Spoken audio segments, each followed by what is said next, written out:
One of the challenges that students have is making sure that they give credit to the sources of information that they find when they're doing research and they have to submit some paper or essay or answer questions.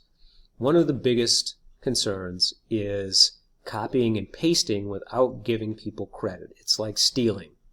And at school, at the high school level, college level, you can't do that. You have to make sure that you tell everybody where you got your information, because it's the right thing to do, and it shows integrity, which is one of our core values, and it's respectful, so that you're not stealing from somebody else and taking credit for it.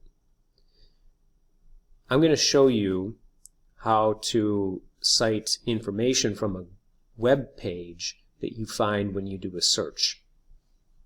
So one of the tasks that you have to do for this assignment on kafala is to just search Google and then use a web page to get information and then to answer the questions that you're given.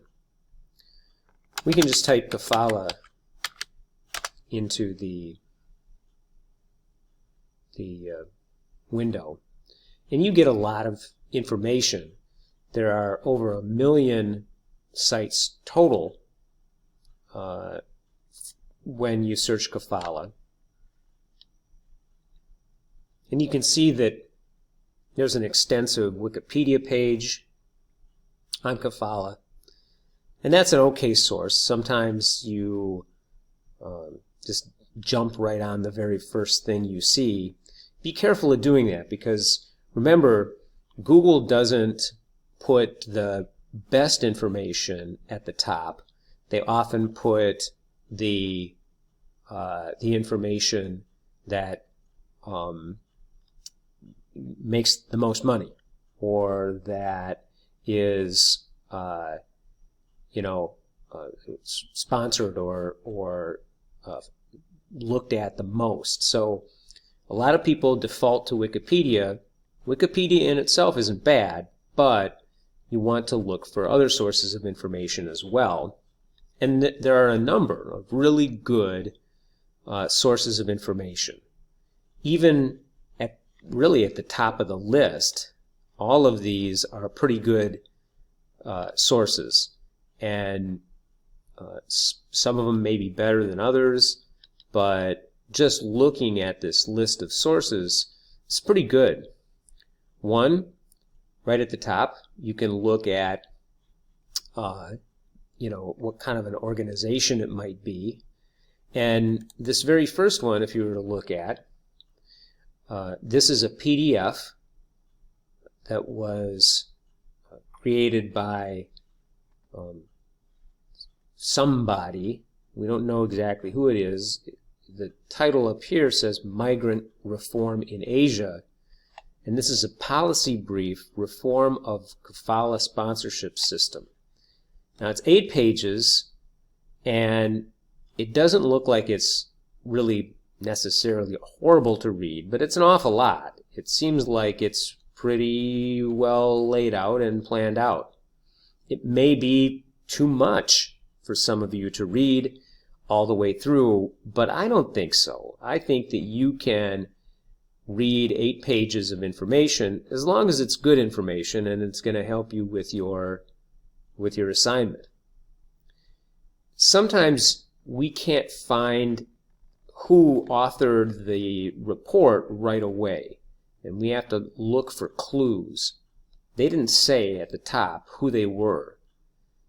At the bottom of the page, sometimes you find good information.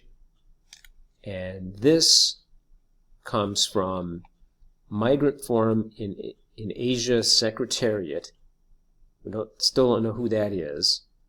And they're somewhere in the Philippines. They give a website. They provide telephone numbers and fax numbers and email addresses. And it seems like it's pretty good. It's organized well. It's not just a hack job. That it's clearly written out nicely. And they list all their references. This is all the information that they use, or the sources they use to get their information. So it seems pretty comprehensive. One thing that you could do is you could click on the website just to see where it takes you. And it takes you to this website, the Migrant Forum in Asia, and it gives the information about it. MFA believes in human rights and dignity of all migrants, irrespective of race, gender, class, age, religious belief, and status. That sounds pretty good. You can also find, especially for any organizations, you can go to the Who We Are. A lot of times they are really pretty clear about what their, mission is. What is it that they do? So you can do a little research to find out that it's a legitimate site or source or whatever. That looks pretty good on the surface. So I'd say, go ahead and use that one as a possibility. It might be a little much. Here's another source, the HRW, and it might be Human Rights Watch. I'm just guessing that that's what that organization is. What will it take for Saudi Arabia to abolish abusive, and that seems to be consistent with what we saw in that picture and what we have heard about the system. This is from Human Rights Watch. You get the pop-up right away to donate. You don't have to donate. This looks like an article, a web article of some sort, and this is good because there's an author, and it's important to know that something is written by somebody. It says who she is, what position she has. She's a senior researcher for Human Rights Watch, especially in the Women's Rights Division. And she provides her Twitter handle, and I think that all those things add some legit, backing for using this as a source. It's fairly recent. Look at the date, 2020, October 30th, 2020. So it's a very recent article, which really also helps a lot too. If you were finding something that's 10 years old, that might not be that great. The article title is "What Will It Take for Saudi Arabia to Abolish Abusive Sponsorship System?" This is bias in the sense that she's taking a serious opinion, and she's saying that this kafala system is abusive.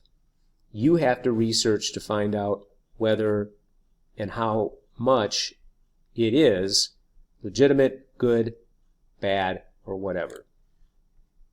I'm not saying that she's wrong. I'm just saying you need to make up your own mind by looking at the evidence that you can find. And it looks like they also have some other sources that you can link to, like this one, which is from September. Again, a very recent one, a report on Qatar, one of those Middle Eastern countries, significant labor and kafala reform. So it looks like this country is doing something to change the system. And remember, one of those questions that I asked was, what do you think countries in the region should do? So this looks like a pretty good source of information. It's not very long. It's got, bullet points. Remember, this is an opinion piece, and so it's going to take a position, a stance, so it has bias.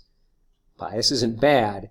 You just have to know what it looks like and whether it's reasonable or not. Does somebody have a legitimate argument? That's fine. So that's how you look for good sources of information. We know that BBC is a good source of information, so we could click on that. That's a very recent article, November 4th. It's from British Broadcasting Corporation, and you know that that's one of those international news sources that's pretty good. This one, Saudi Arabia eases kafala system restrictions on migrant workers. We know that this is a good source of information. And it looks like It has links and some background knowledge and information. So it doesn't look bad. It looks like this is probably a pretty good source. It seems that this particular article doesn't have a specific author. It has an organizational author, which would be the BBC, and that's fine. If you know the organization is good and the information is good, then you don't have to have an individual author.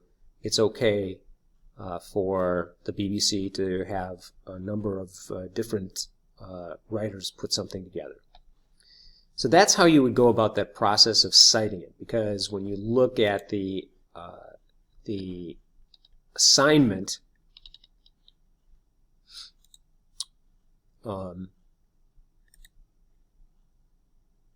that you have to do on Kafala, I'm asking you for this assignment to make sure that for that Google source you're writing down the title of the web page, the name of the web site, which is the organization, name of people or organization that wrote the information, the URL that'll take me there to see it, and then the date that you went to the page to read the information. So those are the things that you need to list. So let's say that we were using this one. Here's the title of the web page. Here's the date. Here's the website, bbc.com. And let's say if you went to see this page today, boom, that's what you put in there. I hope that helps with finding information and also citing it when it comes to this assignment and future assignments as well.